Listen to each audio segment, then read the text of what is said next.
O tema desta manhã, a gente está nessa primeira Santa Ceia, o Senhor deseja fazer parceria com o seu povo.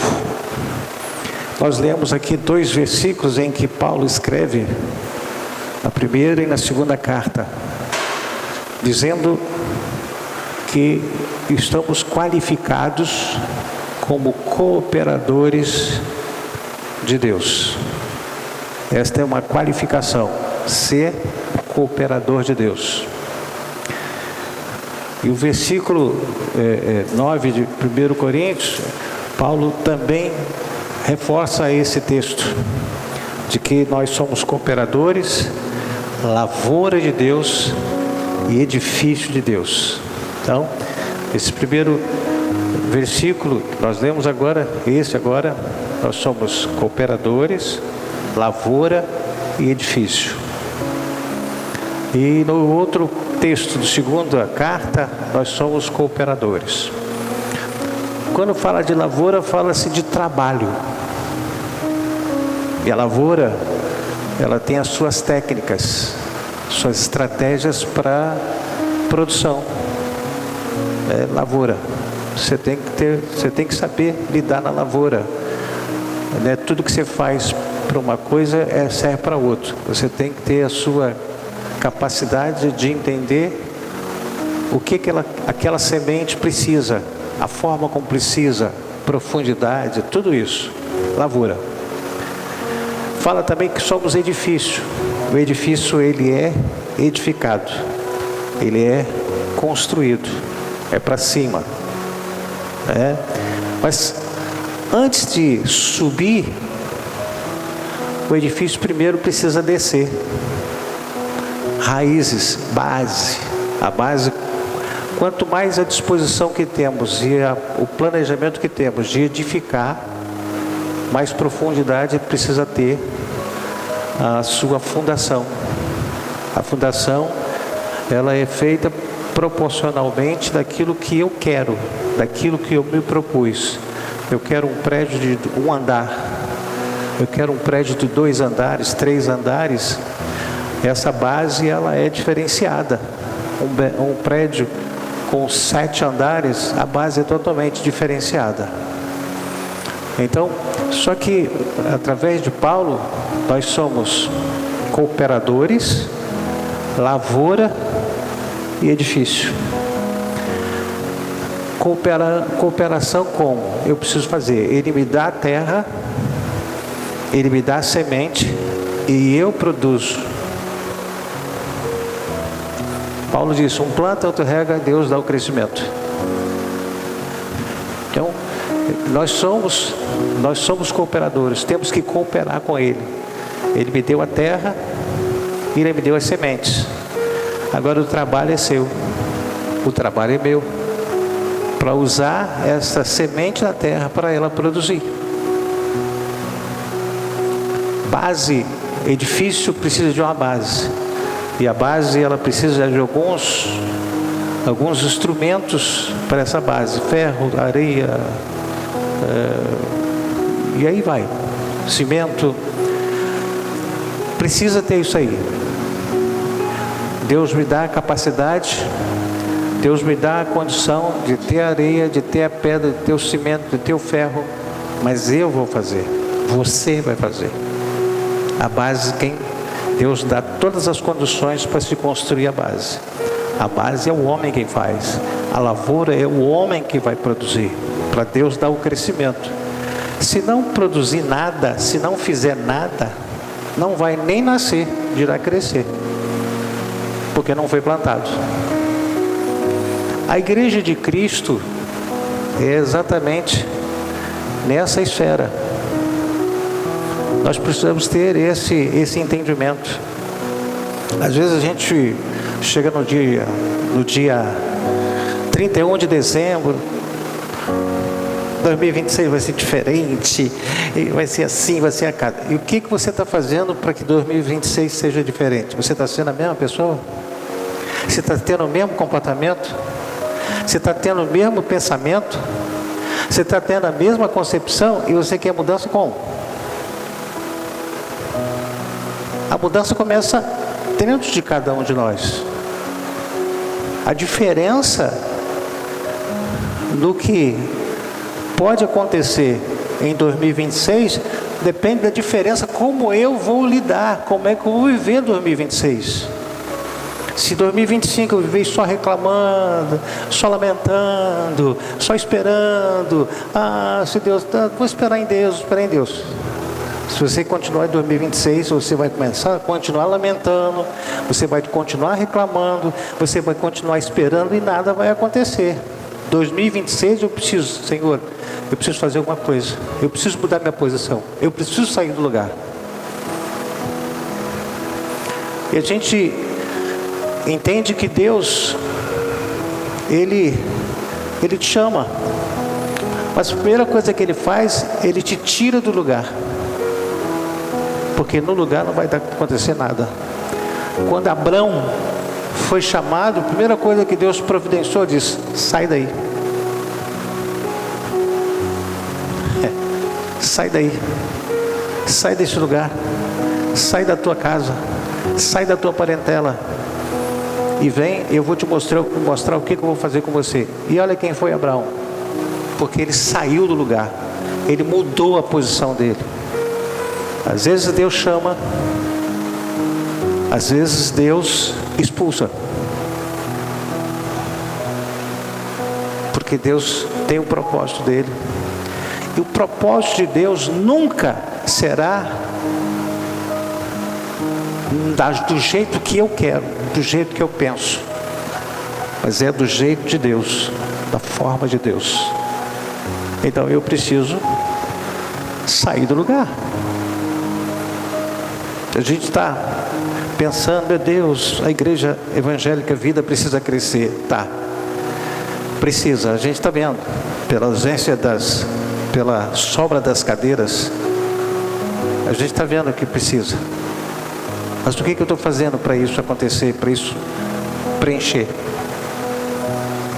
Estou orando bastante. Oração sem ação não tem resultado. Diz orar, ação. Eu preciso orar e agir.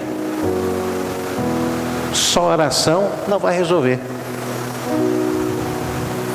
Quando Moisés estava num grande dilema, porque atrás tinha o exército inimigo e à frente tinha o mar vermelho, e ele começou a clamar: Senhor, Senhor.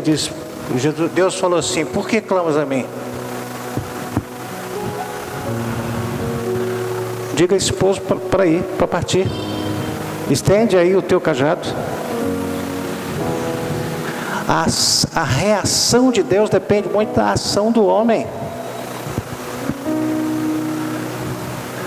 E aí o mar se abriu, por quê? Porque Deus não aceitou a oração de Moisés. Disse: você precisa agir, orar não vai adiantar nada, você tem que agir, tem que ter atitude. E a gente fica orando. A oração agora passou a ser desculpa. Não, eu estou orando. Não estou orando. Tá aí. Vai orar quantos anos? Quanto tempo? E o que eu estou fazendo diferente por aquilo que eu oro? Eu preciso ter esse raciocínio, esse discernimento. Deus fala que todo aquele que é espiritual tem discernimento de tudo, inclusive daquilo que precisa ser feito. Isso é ser espiritual, e por ninguém é discernido. Depois tem um discernimento: será que isso vai dar certo? Não sei. A pessoa tem um discernimento que vai dar certo, mesmo que a pessoa fale assim: isso não vai dar certo. Na minha função, eu tive duas palavras contrárias para aquilo que eu me propus a fazer. Isso não vai dar certo. Eu transformei o que ela disse, que elas disseram, em trampolim. E as mesmas pessoas que me questionaram, quando nós indagamos: e aí, como é que faz? Mas eu não falei nada disso. É mais fácil dizer que não falou do que eu ouvi e esmorecer por aquilo que eu ouvi. Então você precisa acreditar, esperar que Ele é o nosso escudo, Ele é a nossa fortaleza. Esperar na palavra dEle. Se a palavra dEle está dizendo para eu fazer, para eu ir, para eu sair do lugar, então eu tenho que fazer isso, gente. Ficar. Vamos ver, né? Ver o quê? Eu tenho que fazer, nós temos que fazer acontecer. Nós necessitamos de Deus, mas é sempre o Senhor quem toma a iniciativa em buscar o homem para se relacionar com Ele. Por isso Ele foi buscar Moisés, por isso que Ele foi buscar Abraão, por isso que Ele foi buscar Isaac, Jacó. A iniciativa é de Deus. Nunca é o homem, mas Ele dá a iniciativa e eu faço, Ele reage, Ele me ajuda. Saiba que Deus deseja fazer parceria com o homem. Sabe por que de Jesus preparou 12 parceiros? Que a gente chama de discípulo, que a Bíblia chama de discípulo, mas são parceiros, parceiro de Deus, parceiro de Cristo. Qual é a minha participação como parceiro? Como Judas, traindo? Como Tomé, duvidando? Nós fomos chamados para ser parceiros. Ele deseja fazer parceria com o homem. E Ele sempre se agradou trabalhar em parceria com o homem. Ele poderia conduzir o povo de Israel, depois que Moisés morreu, poderia falar, eu vou mandar por aqui por cima mesmo. Não, Ele disse para Josué, meu servo Moisés é morto, agora levanta daí. Você em outras palavras, você é meu parceiro. Você faz aqui, eu te ajudo daqui. Eu te dou a bênção, eu te dou a vitória. Eu preciso me colocar como parceiro dele. O Senhor valoriza cada indivíduo e oferece o seu amor verdadeiro e duradouro como suporte espiritual, mental e emocional. Paulo, escrevendo a sua carta ao povo de Corinto, no seu capítulo 13, versículo 4, 7, ele fala sobre a questão do amor. O amor é paciente, é benigno, não arde em ciúmes, não se ufana, não se ensoberbece, não se conduz inconvenientemente, não procura os seus interesses, nem se exaspera, não se ressente do mal, não se alegra com a injustiça, mas regozija-se com a verdade, tudo sofre, tudo crê, tudo espera, tudo suporta. Esse é o amor que eu preciso viver, sem interesse, mas com objetividade. E eu preciso ter a objetividade de construir, de pegar a mão no arado sem olhar para trás, entrar na lavoura, produzir na lavoura, construir o edifício. O fato do ser humano ter sido criado a imagem e semelhança de Deus atesta que nós... Espera aí só um pouquinho, só para mim não perder o meu raciocínio.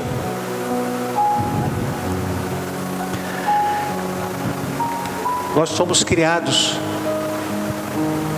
para vivermos relacionando-nos com Ele e com o próximo. Nós precisamos estar sempre juntos, gente. Deus não trabalha isoladamente. E se eu quiser trabalhar isoladamente, nada dá certo. Eu preciso estar em parceria. Por isso que a Bíblia fala que a igreja é corpo. O corpo são vários membros que precisam estar bem ajustados. Isso é parceria. Deus nos convida a viver uma vida de comunhão íntima com Ele. Íntima e pessoal. Porque Ele tem nos oferecido o seu amor e a sua paz. Efésios capítulo 3, versículo 19, ele diz assim: conhecer o amor de Cristo, que excede todo entendimento, para que sejais tomados de toda a plenitude de Deus. Eu preciso conhecer esse amor para que eu seja tomado da plenitude de Deus. Qual é a plenitude de Deus? Procurar enxergar como Deus enxerga. Isso é plenitude. Sentir o que Deus sente. Isso é plenitude. Eu preciso ter essa plenitude. Eu preciso saber o caminho. Eu preciso trilhar esse caminho. Eu preciso viver essa verdade, para que essa vida que Deus nos oferece, ela seja plena dentro de nós. Se a gente viver uma vida plena, não tem tempo para reclamar, não tem tempo para ficar falando dos outros, não tem tempo para ficar comentando sobre ninguém, é fazer. Não tem tempo para lamentar, não vai ter tempo para murmurar, não vai ter tempo para criticar, porque há uma plenitude dentro. Tudo aquilo que tem incomodado, o que você vai fazer? Peça, suplique, mas nunca deixando de ter o seu coração grato. O Paulo, escrevendo aos Filipenses, capítulo 4, versículos 6 e 7, ele diz assim: não andeis ansiosos de coisa alguma. Olha o estado de ansiedade que a gente vive. E está dizendo: não andeis ansiosos de coisa alguma. O que está dizendo isso? Você não precisa viver essa ansiedade. Ah, mas é coisa alguma. Em tudo, porém, sejam conhecidas. Conhecendo como? As vossas petições, os vossos pedidos, através da oração, através da súplica, através do coração grato. Tem hora que você pode só simplesmente pedir, outra situação você tem que suplicar, mas nunca deixando o coração sempre sendo grato. Existem coisas: Senhor, me ajude, você está pedindo. Mas se você aí está numa situação mais séria: Senhor, em nome de Jesus, eu preciso do seu socorro, você está suplicando. Mas Ele me recomenda que eu posso pedir, que eu preciso suplicar, mas sempre com o coração grato, e não o coração angustiado, e não o coração crítico, não com o coração de murmuração, de ressentimento, mas com gratidão. E aí ele completa no versículo 7: e a paz de Deus, que excede todo o entendimento, guardará o vosso coração e a vossa mente em Cristo. Quais são as duas coisas mais difíceis para a gente conciliar? Mente e coração. Se o coração está angustiado, a mente diz: calma, calma, o coração não, mas olha só o conflito. Mas quando eu peço aquilo que eu preciso pedir, quando eu suplico, não abrindo mão da minha gratidão, sabendo que Ele é poderoso para fazer infinitamente mais, a Bíblia fala que a paz que excede todo o entendimento vai guardar o coração e a mente, vai ajustar.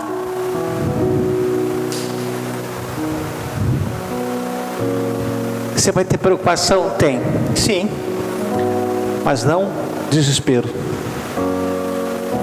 Você vai ter expectativa? Sim. Mas não aquela... Ah, meu Deus. E agora? Ah, meu Deus. Eu estou batido. Não. Eu preciso me aproximar dele. Pedindo, suplicando, com o coração grato. E ele tem a promessa de dizer: a paz de Deus que excede todo entendimento, acima de qualquer expectativa, ele vai guardar o coração e a mente.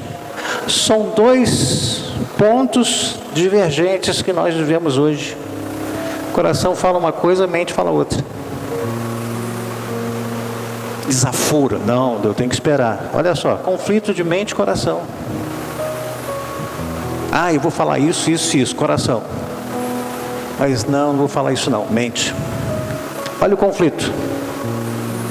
Mas ele tem a promessa que se eu pedir, se eu buscar, se eu não deixar de ser grato, ele vai, essa paz que excede todo o entendimento, ele vai guardar o meu coração e a minha mente em Cristo.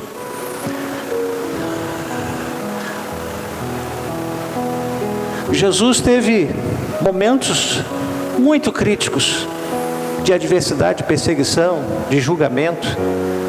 Olha quantas vezes ele pediu para Deus passar dele o cálice. Uma vez.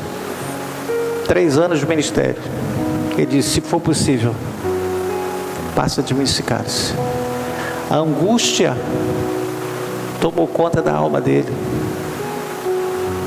Ele disse: Senhor, mas ele foi lá e suplicou.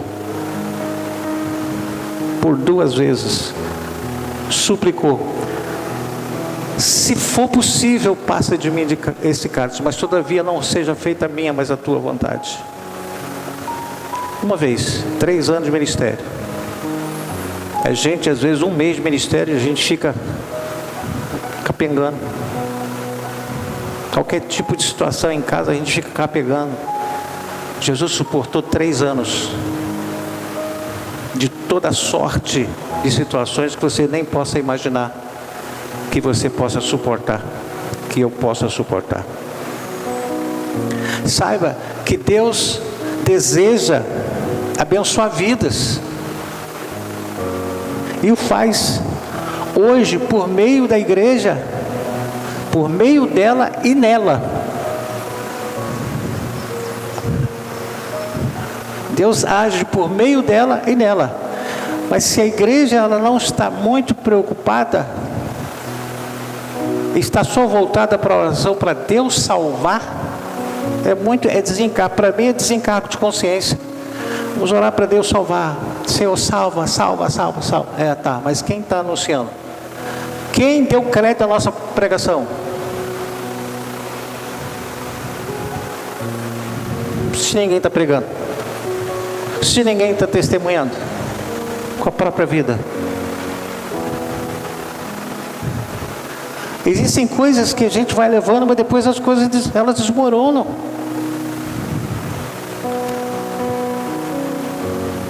A Bíblia nos ensina que Deus, desde o princípio, desejou ter um relacionamento e parceria com o homem. Desde o princípio. Para isso ele formou Adão e Eva, parceiros.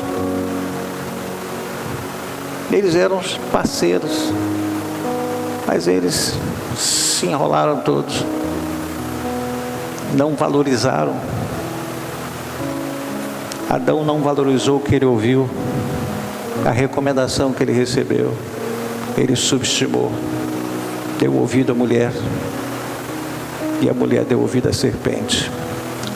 A quem nós estamos dando ouvido para deixar de fazer o que a gente precisa ser feito?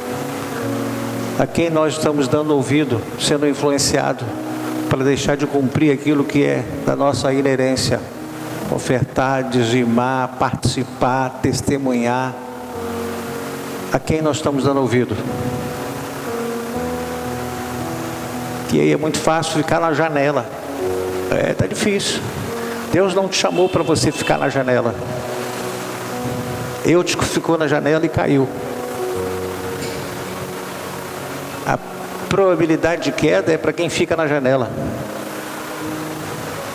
Deus me chamou para fazer, ser porta-voz, ser instrumento nas mãos de Deus. Precisamos buscar a vontade de Deus. E é através da busca. Pois ela é boa, ela é agradável e ela é perfeita, gente. Só que a gente às vezes acha que não é tão perfeita. Mas podia ser assim, por que é assim? Não, ela é perfeita. Não é o que você pensa, não é o que você acha, mas ela é perfeita na forma como Ele estabeleceu. Romanos capítulo 12, versículo 2, todo mundo sabe esse texto. E não vos conformeis com esse século, mas transformai-vos pela renovação da vossa mente, para que experimenteis qual seja a boa, agradável e perfeita vontade de Deus. E outra coisa, irmãos, essa obra, essa igreja é dele, não é minha, não é do pastor, é dele. Eu não vou fazer o que eu achar, não, eu vou fazer assim e está acabado. Mas não é sua obra, é dele. Josué, quando ficou muito empolgado por aquilo que estava acontecendo, ele não consultou o Senhor e foi tomar Ai, e sofreu uma derrota vergonhosa, porque ele achou que ele já era o dono do pedaço. Esse trabalho aqui, essa obra é do Senhor. Se Ele abriu, ninguém fecha. Se Ele fechar, ninguém abre, porque essa obra é do Senhor. Se ela não é do Senhor, eu não sei o que eu estou fazendo aqui, se ela não é dele, porque eu sou o cooperador dele. Eu sou servo dele. Eu sou discípulo dele. Eu estou testemunhando a respeito dele. Provérbios 21, verso 15 diz assim: praticar a justiça é alegria para o justo. E a gente está fazendo, parece que está fazendo, mas ele está fazendo isso, não parece que está acontecendo nada. Ei, irmãos, cadê a alegria? A Bíblia fala que é alegria para o justo. Mas está tão difícil, mas não perca a sua alegria, porque você está passando por isso, está suportando isso, você está enfrentando isso por aquele que é poderoso para fazer infinitamente mais daquilo que eu penso ou espero, segundo o poder que opera em nós. Eu estou diante daquele que é poderoso. Eu estou diante daquele que deu o seu unigênito Filho para que pudesse vir a este mundo na condição do homem, padecer, sofrer, pagar o preço, morrer, ressuscitar e voltar para o céu. Mandou o Espírito Santo, ele disse: mas eu vou voltar. Essa obra é dele. Eu estou fazendo como se fosse a minha. Mas hoje eu não vou não. A obra é sua. Não, mas hoje eu não quero ir na igreja. Não, depois eu vejo. É obra de quem? É sua mesmo? Você é o dono? Você faz o que você quer? Você bem entende? Você não é servo, não? Você não é uma serva do Senhor, é serva para servir. Paulo disse: eu preso do Senhor. Eu parece que eu sou o dono. Ou me intitulei gerente da obra. Vai ser do meu jeito. Não, eu tenho que prestar conta ao dono.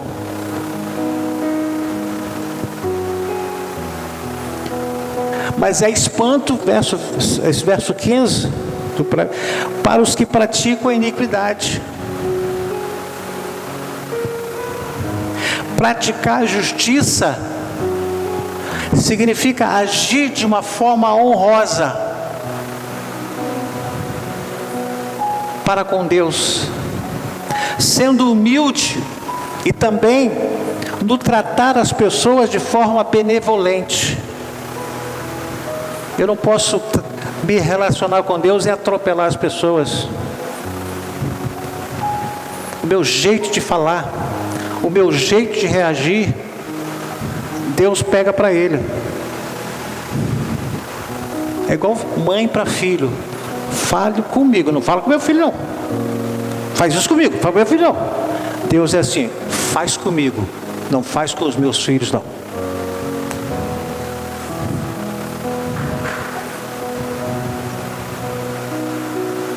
Deus é assim. Deus é Pai. E Ele está vendo tudo. O que Ele esquadrinha, Ele analisa o nosso coração, a nossa mente, nossos rins. Ele sabe. Mas por que Ele não fala nada? Porque vai ter o dia da prestação de conta. Se eu achar que está tudo certo, não, tá, vai tudo certo. Mas como é que Deus tem abençoado? Pela misericórdia.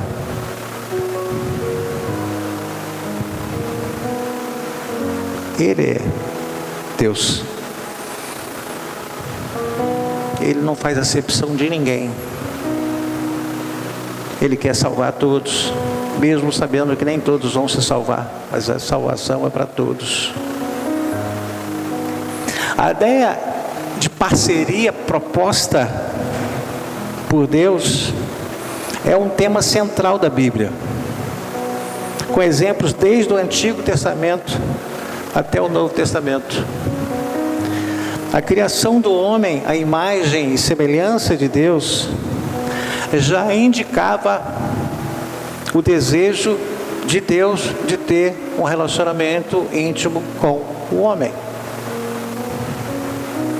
Lá em Gênesis capítulo 1, versículo 26, fala assim: também disse Deus, façamos o homem a nossa imagem, conforme a nossa semelhança, tenha ele domínio sobre. Deus tem domínio sobre, e Ele diz, você também vai ter domínio sobre. Isso é parceria. E hoje o homem está sendo dominado, e ele foi chamado para dominar, mas ele está sendo dominado por coisas tão pequenas. Sobre os peixes do mar, sobre as aves do céu, sobre os animais domésticos, sobre a terra, sobre todos os répteis do que sai. No entanto, o pecado original introduziu a separação entre o homem e Deus. Mas Deus, em sua graça, Ele tem oferecido ao homem a reconciliação através de Jesus Cristo.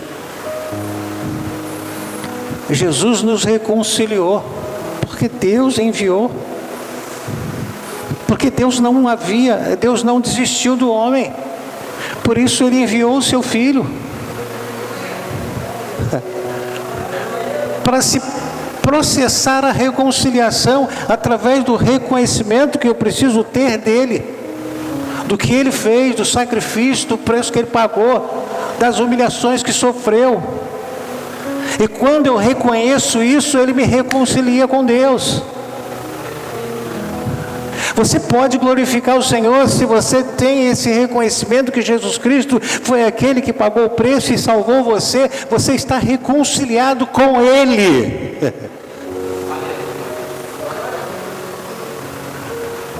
Ele nos chamou, Ele fez a obra de reconciliação, gente. Primeira coisa que o Senhor fez foi reconciliar. Não fez nada diferente, a não ser a partir da reconciliação, muitas coisas aconteceram. Saiba que Deus não desistiu da parceria com o homem. Deus não desistiu. Deus anseia por um relacionamento pessoal com cada filho, com cada filha, onde haja comunicação, confiança e amor mútuo.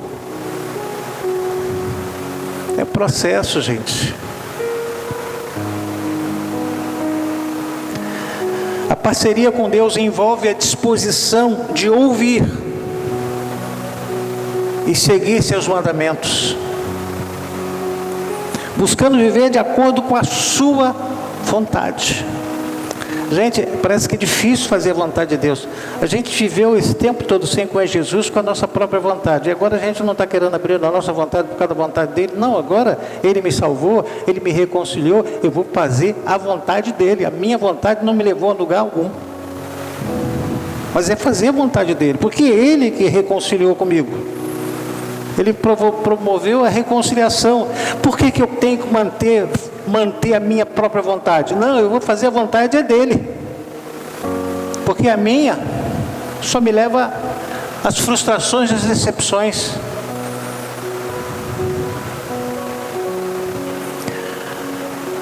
Precisamos confiar que Deus tem o melhor para nós e que seus caminhos são superiores aos nossos. O profeta Isaías, na sua palavra, há pouco mais de 700 anos, ele disse lá em Isaías 55, versículo 8 e 9, diz assim: porque os meus pensamentos não são os vossos pensamentos. Ei, muda a sua maneira de pensar, porque o seu pensamento está em desacordo com o pensamento de Deus.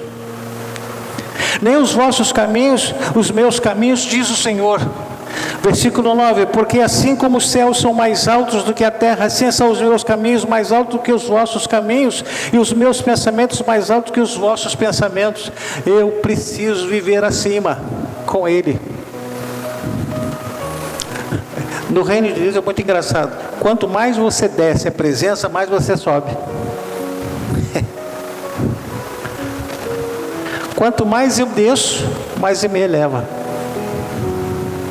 Os humilhados serão exaltados.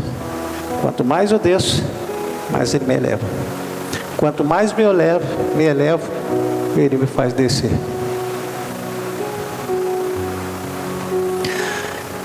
Algumas parcerias, só para a gente entrar na Santa Ceia.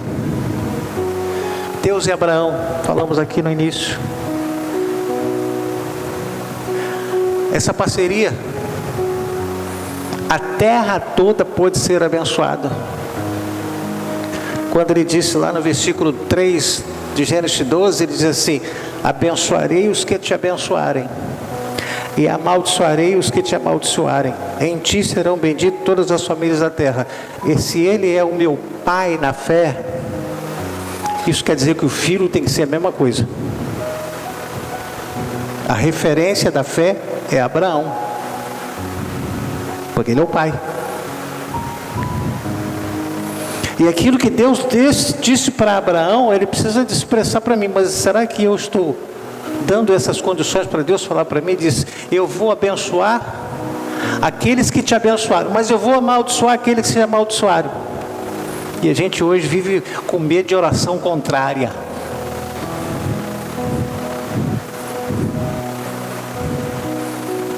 Oração contrária para quem está em Cristo Jesus, quem está em Cristo Jesus, ela não resolve nada, ela só vai ser contrário a Deus, contrário a tudo.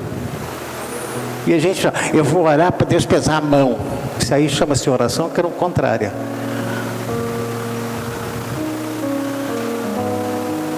A ignorância de quem fala assim, porque a mão de Deus, a pessoa não consegue nem a presença, a glória dele derruba o homem e dirá a mão. Isso é oração contrária, irmãos. A oração que eu preciso falar assim: eu vou orar para Deus te abençoar. Eu estou colocando você diante de Deus, para Deus te abençoar, para Deus fazer alguma coisa na sua vida. Mas a gente quer. A Bíblia fala: aqueles que te amaldiçoaram serão amaldiçoados. Por quem? Por você? Não, por ele. Aqueles que te abençoarem serão abençoados. Por quem? Por você? Não, por ele. Eu preciso ter esse entendimento. A gente precisa ter esse entendimento. A parceria entre Deus e José, declarada por Lucas, resultou na salvação do Egito da fome. Foi José a parceria com Deus. Atos lá, capítulo 7, versículo 9, 10, 11, diz assim: os patriarcas invejosos de José venderam-no por Egito, mas Deus estava com ele e livrou-o de todas as suas aflições, concedendo-lhe também graça e sabedoria perante Faraó, rei do Egito, que o constituiu governador daquela nação e de toda a casa real. Sobreveio, porém, a fome em todo o Egito, e em Canaã houve grande tribulação, e os nossos pais não achavam mantimentos. Deus, parceiro de José, o levou ao lugar de domínio, de governo, porque José, por tudo que ele passou, ele não abriu mão da graça e do amor de Deus.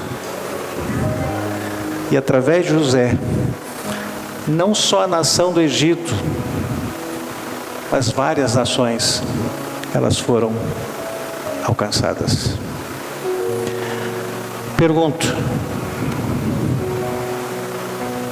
através de você, quem tem sido alcançado? Seus filhos? Sua família? Seus amigos? José alcançou a família, todo o Egito, irmãos.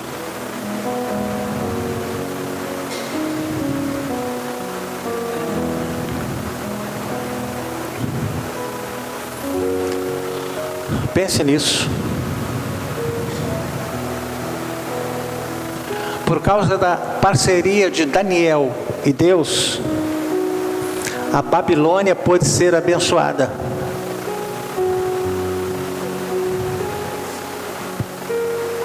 O chamado de Deus na vida de Daniel, conforme descrito na Bíblia, envolveu uma série de desafios e oportunidades. Gente, você e eu precisamos estar prontos para os desafios.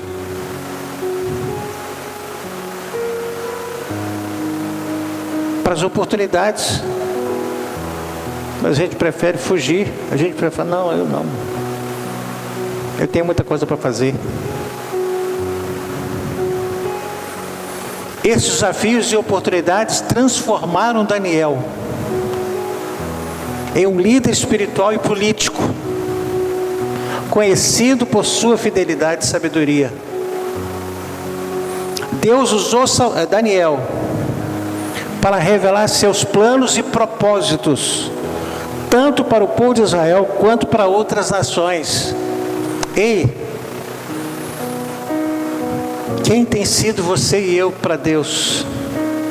Ele tem tido a oportunidade e espaço para revelar o que Ele quer fazer através de você?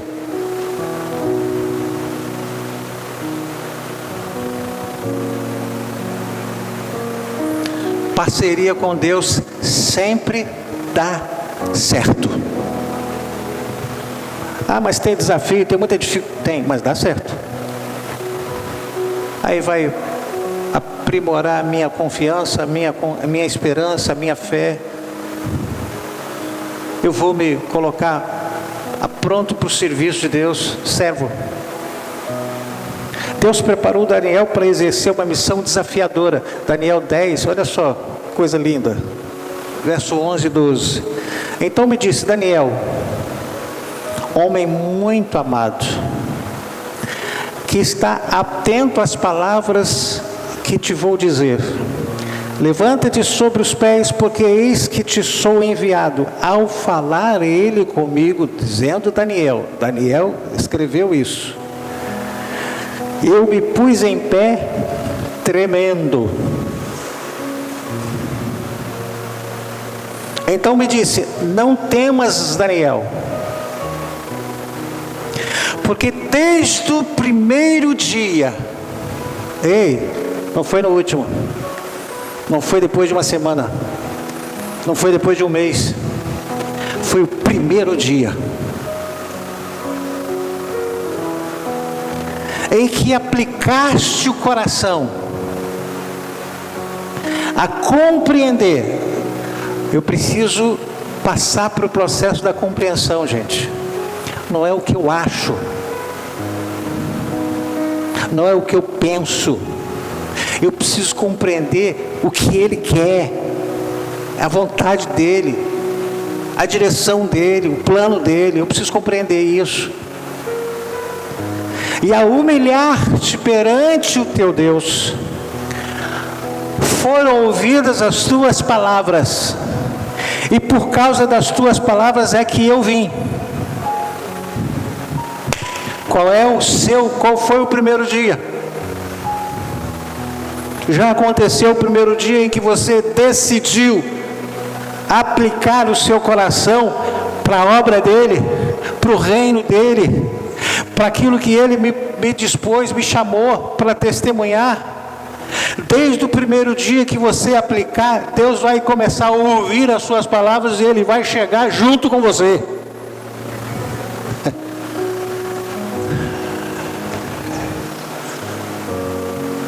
Esse é o Deus que eu conheço, mas eu preciso conhecer o Deus servindo-o. Conhecer Deus todo mundo conhece, mais longe, mais perto, mas é servindo que você sabe quem verdadeiramente é Deus. É servindo. Isso confirma, por causa da disposição de Daniel de não se contaminar com as iguarias oferecidas pelo rei. Saiba que Deus deseja abençoar vidas, mas é através de parcerias. Você quer ganhar o seu filho? Chama Jesus para parceiro, você vai ganhar. Você ganhar sua esposa? Quer ganhar seu marido? Senhor, me ajuda, parceiro. E aí Ele vai encher os seus lábios daquilo que precisa ser dito, e não daquilo que o seu coração pede. Deixa barato não, porque o diabo se aproveita disso. Não deixa barato. E aí pá, vai embora.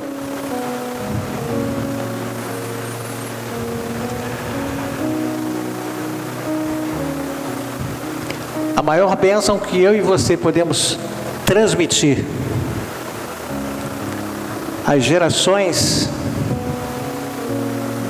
é desenvolvendo uma parceria com Deus.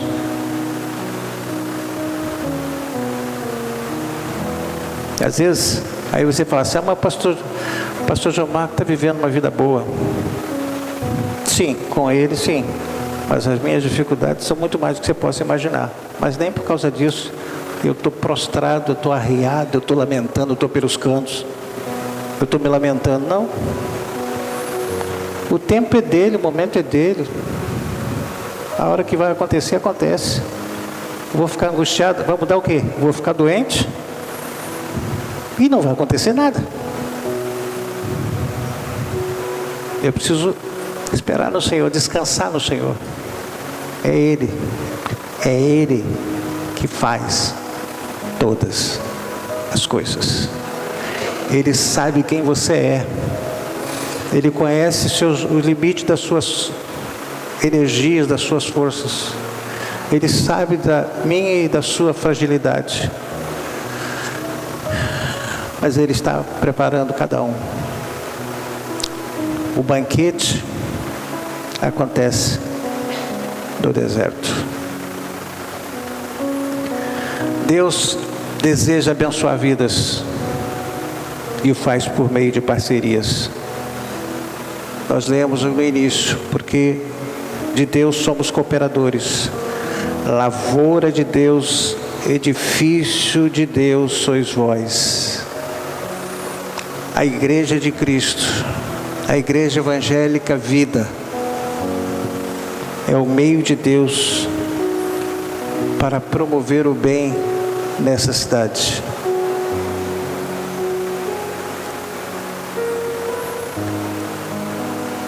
Eu gostaria que você se colocasse em pé.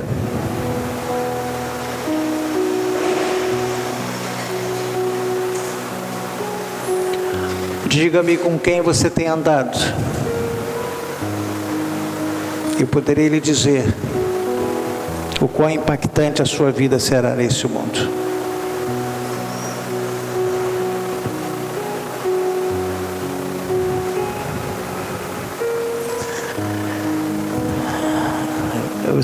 Vamos colocar nossa mão sobre o nosso peito, por favor.